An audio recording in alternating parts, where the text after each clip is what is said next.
سوال یہ ہے کہ یہ تفسیر بالمعصور اور تفسیر بالرائے اس کی اصل حقیقت کیا ہے؟ ہمارے یہاں عام علماء یہ کہتے ہیں کہ تفسیر بالرائے کرنے کی ہرگز اجازت نہیں، بلکہ صرف تفسیر بالمعصور ہی کرنا چاہیے کسی کو۔ اور اس کے لیے وہ ترمذی کی ایک حدیث بھی سناتے ہیں کہ نبی کریم صلی اللہ علیہ وسلم نے بیان فرمایا کہ جس نے بھی اپنی رائے سے کوئی تفسیر کی اور بات صحیح بھی نکلی، بات اس نے صحیح بھی کی، تو پھر بھی اس نے خطا کیا، یعنی ایک طرح سے گناہ کا کام کیا۔ تو اس لیے تفسیر بالرائے کی ہرگز اجازت نہیں، تفسیر بالمعصور ہی ٹھیک ہے۔ تو آپ کیا کہتے ہیں اس سلسلے میں؟ پہلے تینوں کو سمجھ لیجئے۔ تفسیر بالمعصور کا مطلب یہ ہے کہ رسالت مآب صلی اللہ علیہ وسلم کے زمانے میں یا آپ کے بعد قرآن مجید کی کوئی آیت زیر بحث آ گئی، مثال کے طور پر خود رسول اللہ نے اس سے متعلق کوئی بات کی یا کوئی بات سمجھائی، اسی طرح صحابہ کرام نے قرآن مجید کی کسی آیت کا مدعا یا مفہوم بیان کیا۔ ہم یہ جانتے ہیں کہ صحابہ کرام میں جو علماء صحابہ ہیں انہوں نے قرآن مجید کی تعلیم کے حلقے بنا لیے تھے۔ ان میں سب سے بڑا اور نمایاں حلقہ حضرت عبداللہ بن عباس کا تھا۔ ان کے بہت سے شاگرد ان کے دروس قرآن میں جو آراء انہیں دی نقل کرتے ہیں۔ تو یہ سارا ذخیرہ جو صحابہ کا ہے، اسی طرح تابعین کا ہے، یہ معصور کہلاتا ہے۔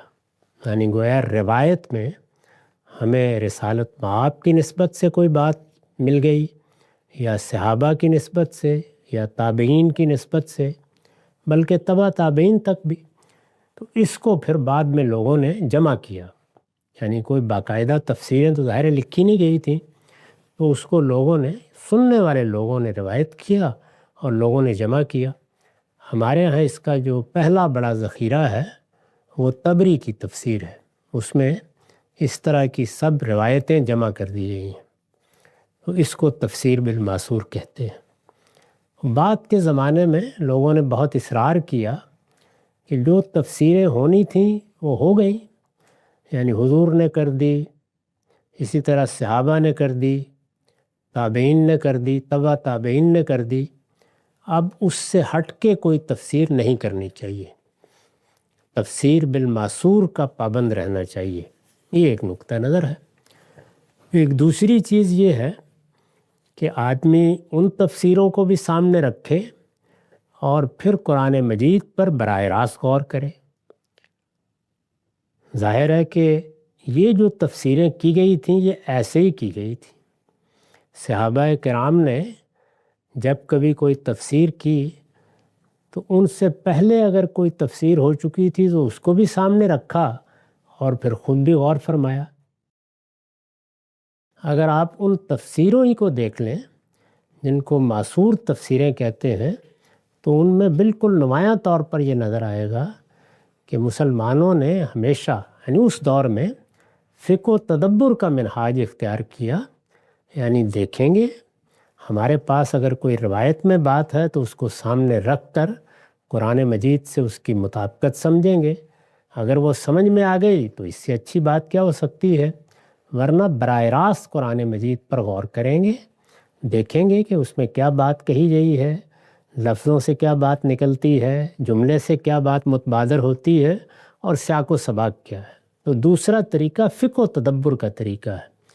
اس کو میں دوسرا طریقہ اس لیے کہہ رہا ہوں کہ معصور کے مقابل میں، ورنہ خود تفسیر معصور کا یہی طریقہ تھا، وہ اسی اصول پر ہوئی اور یہی روایت پیغمبر نے اور صحابہ نے قائم کی۔ تو یہ دو صورتیں ہو گئیں، ایک اصل ہے یعنی فقہ و تدبر، اور ایک ہے اس کے نتیجے میں جو تفسیریں پہلے دور میں یا قرن اول میں ہو گئیں۔ تیسری چیز یہ ہے کہ انسان کوئی رائے قائم کر لے اور پھر اس کے بعد اپنی اس رائے کی تائید قرآن سے ڈھونڈے، تو یہ چیز ہے جس کی مذمت کی گئی ہے، جس کے قریب بھی نہیں جانا چاہیے۔ یہ معاملہ پرانے زمانے میں ہو تب بھی مذموم ہے، اس زمانے میں ہو تب بھی مذموم ہے۔ اس کی مثال یہ ہے کہ ہمارے ہاں یونانی فلسفے کے اثرات ہوئے، یا مثال کے طور پر ہندو فلسفے کے اثرات پہنچے، یہ تیسری چوتھی صدی میں پہنچنا شروع ہو گئے تھے۔ اب اس سے کچھ آراء قائم ہوئیں لوگوں کی، ان آراء کو لے کر وہ قرآن میں جاتے تھے اور ان کی روشنی میں قرآن مجید کی تفسیر کرتے تھے۔ یہ تفسیر بالرائے کی مثال ہے۔ کوئی فقہی رائے قائم کر لی ہے، اسی طریقے سے کوئی عقیدے میں نقطہ نظر قائم کر لیا ہے، اب وہ نقطہ نظر تو باہر قائم ہو گیا ہے، اس کی بنیاد کوئی روایت بھی ہو سکتی ہے، اس کی بنیاد کوئی پرانی تاریخ بھی ہو سکتی ہے، اس کی بنیاد کوئی فلسفہ بھی ہو سکتا ہے، کوئی حکمت کی بات بھی ہو سکتی ہے۔ اس کو سامنے رکھ کر قرآن کو سمجھنے کی کوشش کرنا اور قرآن کو اس کے مطابق کرنے کی کوشش کرنا، یہ تفسیر بالرائے ہے۔ تو یہ تو کفر کے درجے کی چیز ہے، اس کے قریب بھی نہیں جانا چاہیے۔ تو میرے نزدیک صحیح تعبیر یہ ہے۔ جی بالکل واضح۔